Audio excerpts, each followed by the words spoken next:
All right, here we are. We're back after a few weeks hiatus from Zooming with Dan. Delighted to be joined by two guests tonight, first time this year. In the past couple of episodes, we've heard some really inspiring stories from Peter Chambers and Khairul Islam. But tonight I am joined by, as you can see, Mark Richardson, who's been living with MND for 7 years, and Ruby, who is Mark's MND Advisor and Support Coordinator. Haven't spoken to too many staff, especially for a little while on Zooming with Dan, but I thought tonight would be a great opportunity to not only hear Mark's fascinating story, but also to highlight the importance of MND Victoria's services, and in this case, our advisor and support coordinator service, which certainly makes up a huge part of what we do at MND Victoria. I'll introduce Ruby to start with. Ruby's one of the newer team at MND Vic. We were lucky enough to have her start last year during COVID, and Ruby started in our education and client support team. And it wasn't long before she transitioned into the all-important role of MND Advisor Support Coordinator at the beginning of the year. Ruby's certainly made every post a winner so far, and the feedback we've received has been sensational, and Ruby really comes at her role with a great deal of care and professionalism, and I'm sure Mark will attest to that later on, that Ruby is amazing at her job. I certainly hope Mark does, otherwise it's going to get a bit awkward. But I might hand over to Ruby to say good day, and I'll also get Ruby to introduce Mark, given that they do have that connection of, person living with MND, and then also Ruby, who is the advisor coordinator. So hello, Ruby. Hello, thanks for the little intro, Dan. Well, Mark, the first time I got to meet Mark, also known as Taz, I got the privilege of seeing his man cave where all the guitar making happens, and also a bit of candle making as well by his daughter. And Mark had such a positive nature about him. He's been living with MND for about 7 years now and really has taken it in his stride. Although his wife Lynn sometimes says he's a little stubborn, Mark is really living his life to the fullest. He's making guitars out in his garage with his support worker, jumping on his power wheelchair to head down to the RSL or to see a gig, and getting down to Tassie on the Spirit of Tasmania to visit the rest of his family.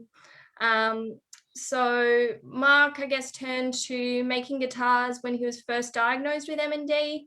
And since then he's sold hundreds of them. So definitely check out his Facebook page. Before that though, Mark was working 6 days a week as an excavator driver.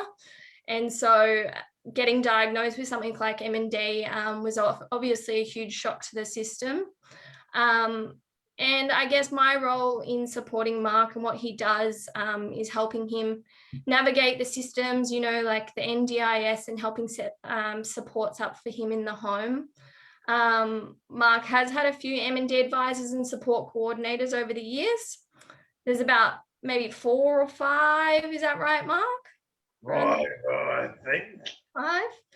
5. So Mark knows that obviously we try and support him the best way that we can, and we're there if he ever needs to bounce any ideas around or needs assistance setting up a service and that kind of thing. But Mark is so well supported at home as well. He's got his beautiful wife Lynn out there, and as well as 4 children and 12 grandchildren. So yeah, Mark is an incredible human. And living with MND has really taken it in his stride. Yeah. Beautiful. What an intro, Ruby. Thank you for that. Make sure you keep being nice to Mark. A bit of a whack there early on.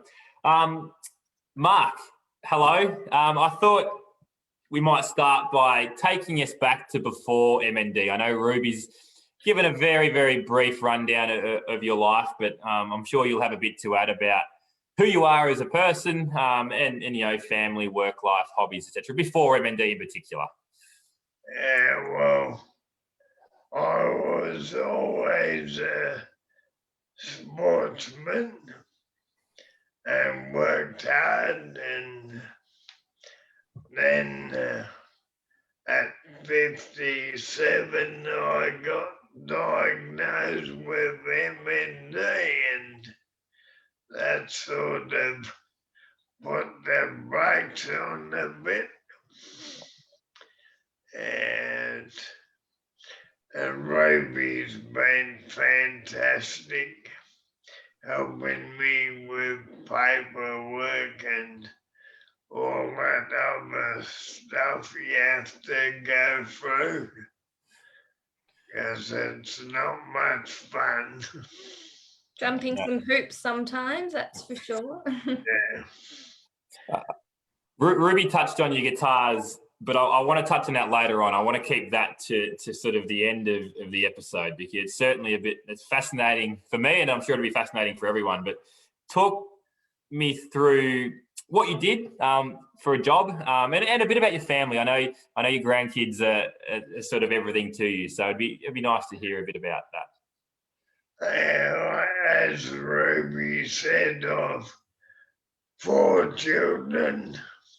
Yep. I had 5, but one sadly committed suicide 14 years ago.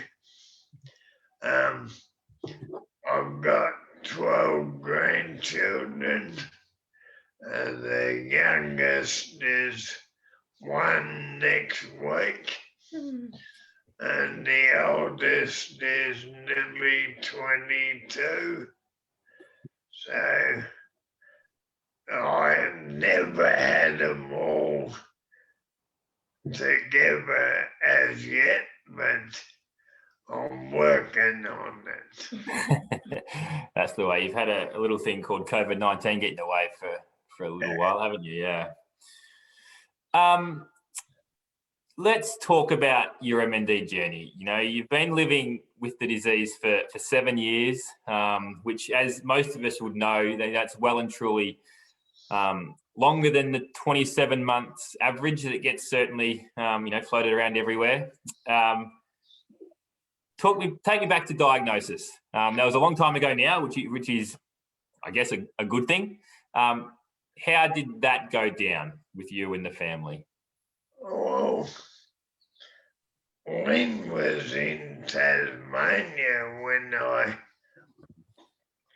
first got sick, and I rang her up one night talking like I am now, and she hung up on me, thought I was drunk. And when she come home from Tassie, I was still talking the same. And they took me off to the doctors, and they thought I'd had a stroke.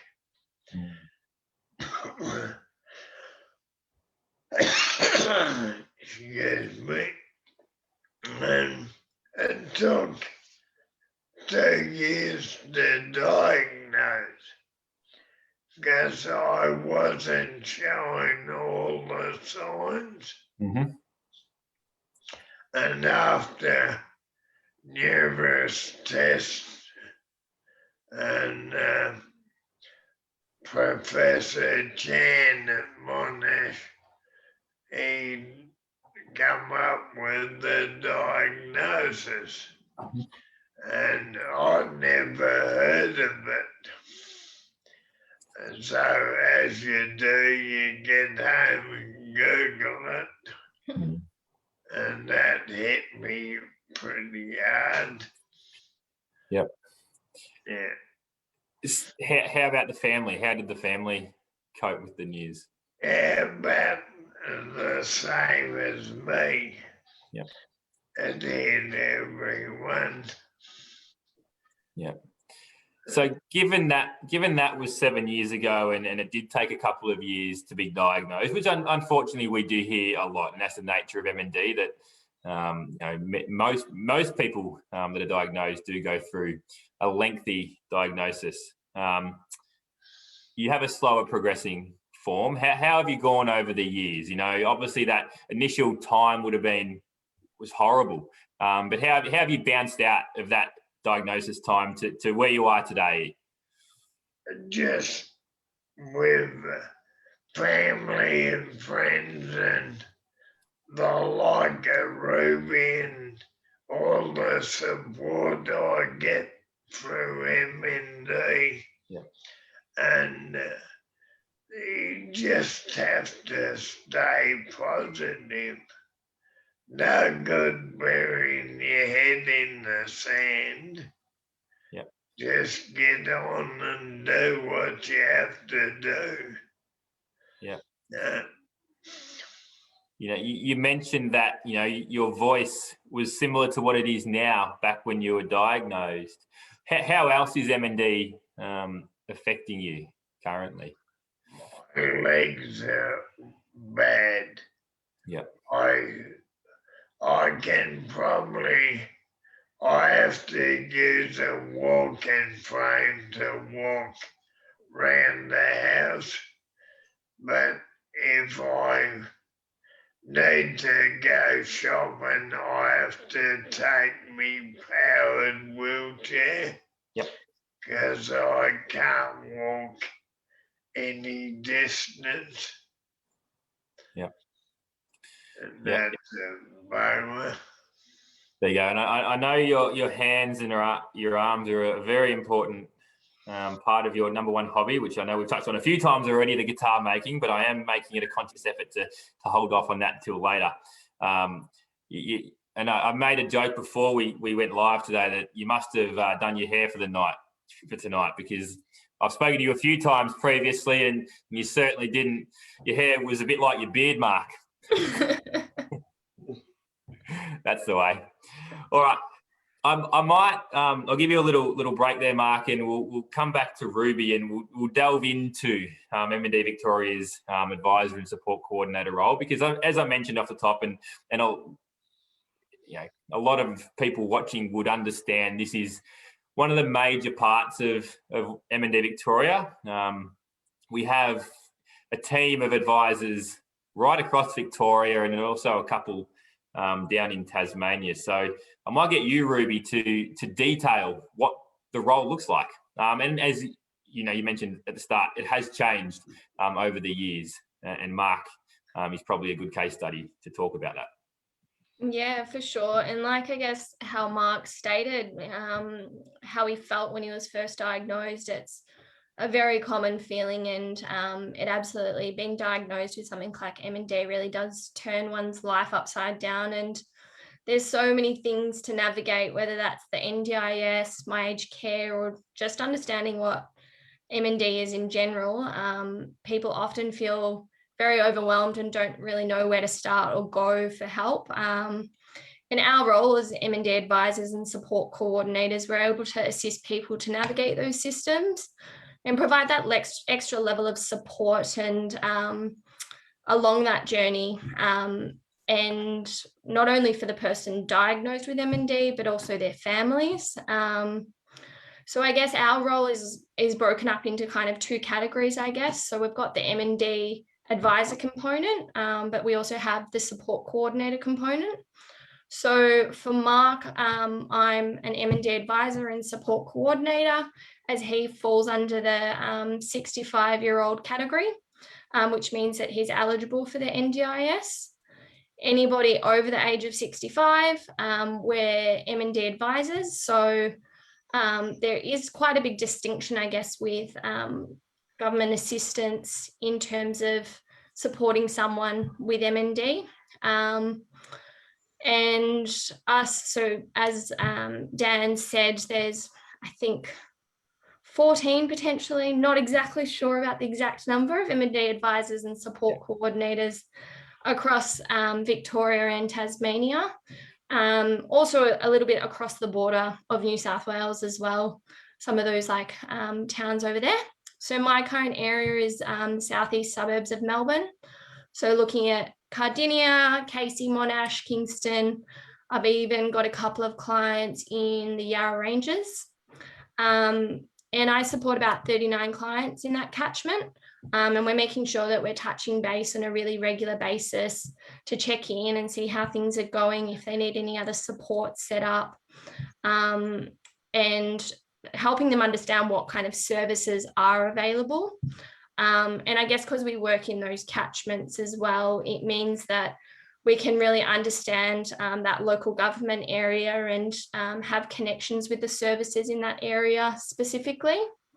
And yeah, like I guess it's quite broad, our role. So we are helping people navigate my aged care and advocating for higher home care packages, or going to aged care facilities to run an education session for a client who may have recently moved into an aged care facility, and providing people with different options, and so that they have that choice and control over what services they're wanting to implement on this journey, and the way that they want to be supported, because it really all comes down to how the person diagnosed, how they want to be supported on this journey, and we're that person that's there that can help navigate the way, and that they can call on or send us an email. And yeah, very, very nice. And yeah, we could probably have a whole episode on the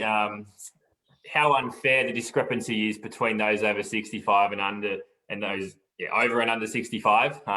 As you mentioned, that people like Mark who are diagnosed under 65 do fall into the NDIS system and do receive some significant supports. And those over 65s, it is unfair, the treatment they get, and we do advocate a lot for that, along with MND Australia and our other state associations. But that is probably a whole other episode. Let's go back to Mark.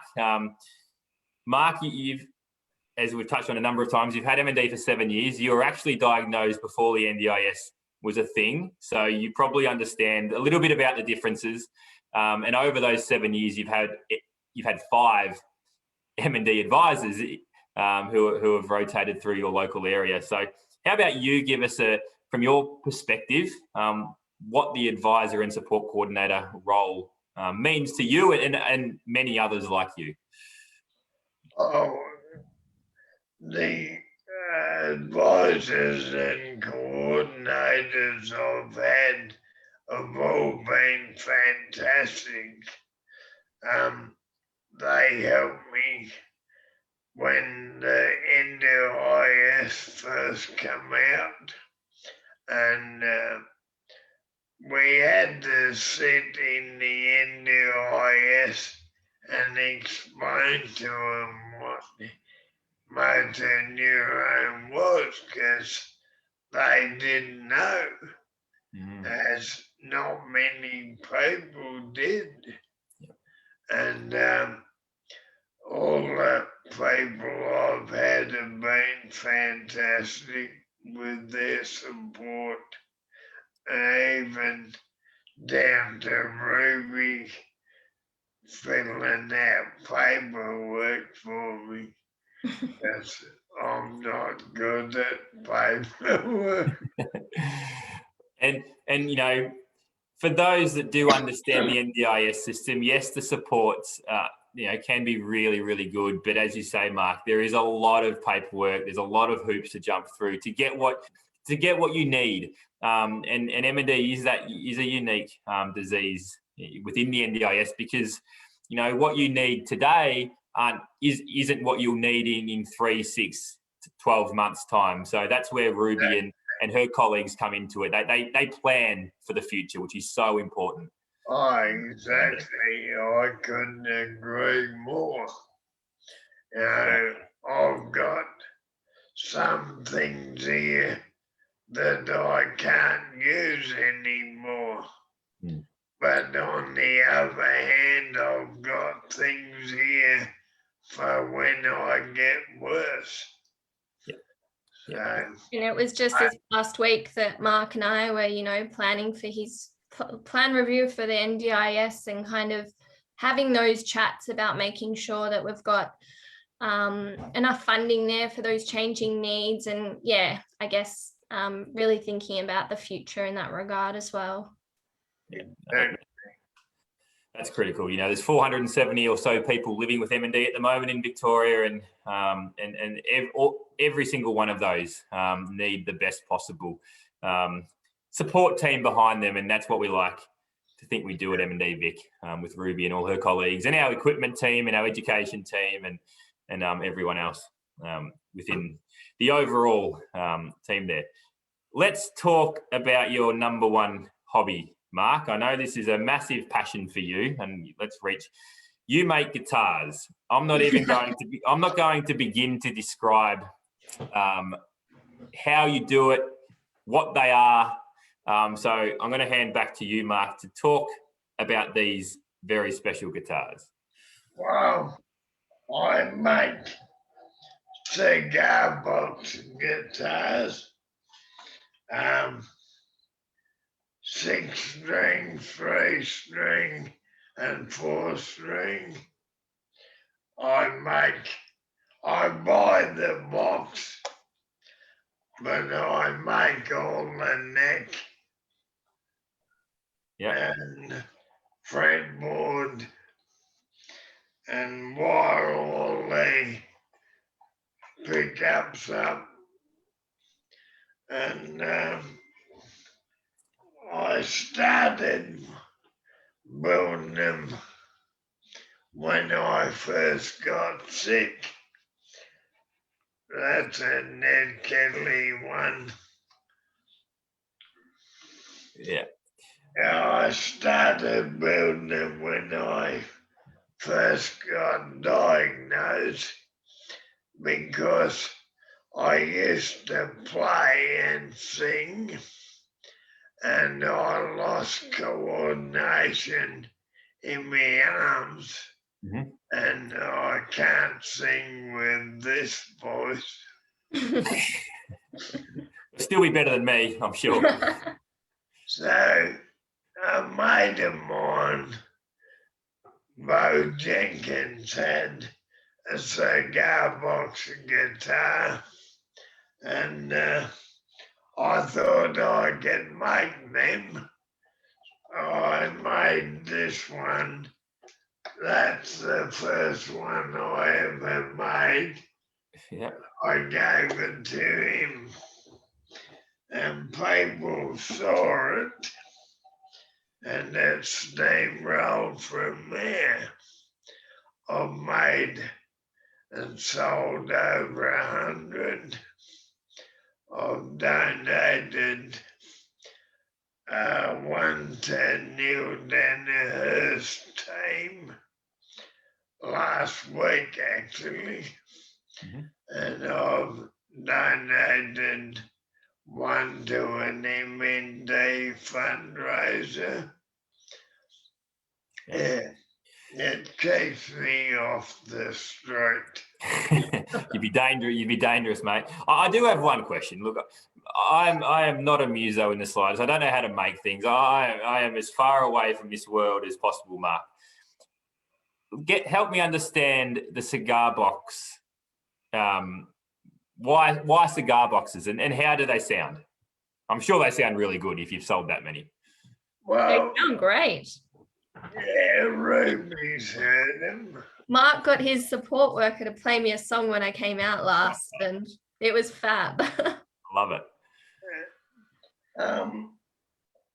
I don't know